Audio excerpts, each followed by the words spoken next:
Marcus, पृथ्वी से अलग एक ऐसी खूबसूरत दुनिया जहां के लोगों के पास जादू तो नहीं, लेकिन उससे भी बढ़कर शक्तियों का खजाना था, जिसके जरिए यहां हर कोई मार्कस पर अपनी हुकूमत चाहता था। यहां जो सबसे शक्तिशाली होता था वो कानून बनाता था और कमजोरों को उस कानून को मानना पड़ता था।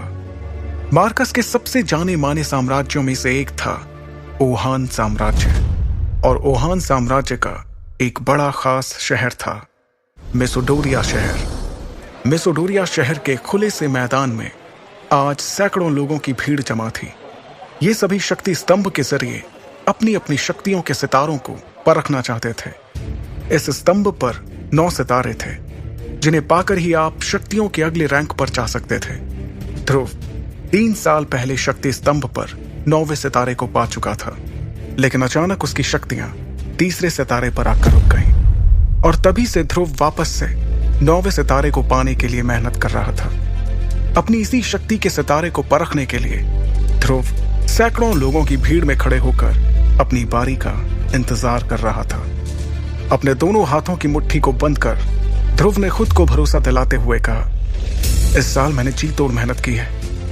इस बार मेरी शक्तियां जरूर 9वें सितारे तक फिर से पहुंचेंगी, जरूर पहुंचेंगी। आज मैं 0 रैंक से आगे बढ़कर एकलव्य बन के रहूंगा।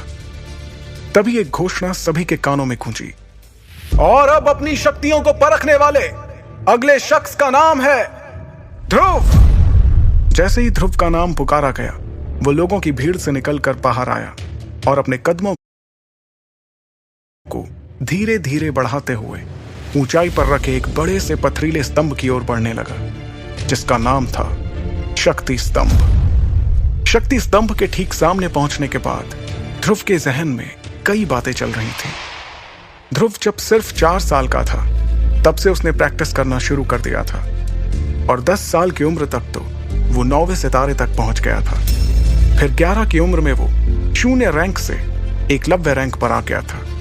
शौर्य दल के 100 साल के इतिहास में यह पहली बार था जब एक 11 साल का बच्चा एकलव्य बन गया हो। लेकिन उसके बाद ऐसा कुछ हुआ कि अचानक से एकलव्य एक बार फिर से 0 रैंक पर आ गया। यही सब सोचते हुए ध्रुव ने अपने दाहिने हाथ की हथेली को शक्ति स्तंभ पर रखने के लिए आगे बढ़ाया। फिर उसने आंखें बंद करते हुए अपनी हथेली को शक्ति स्तंभ पर बने शक्ति चक्र पर रखा। कुछ देर सन्नाटे के बाद ध्रुव के कानों में एक आवाज गूंजी, तीसरा सितारा, शक्ति और भी कम। इस बार भी ध्रुव का सबसे निराशाजनक प्रदर्शन। यह आवाज जैसे ही ध्रुव के कानों में पड़ी, उसके पैरों तले जमीन सरक गई। उसे अपने कानों पर यकीन नहीं हो रहा था।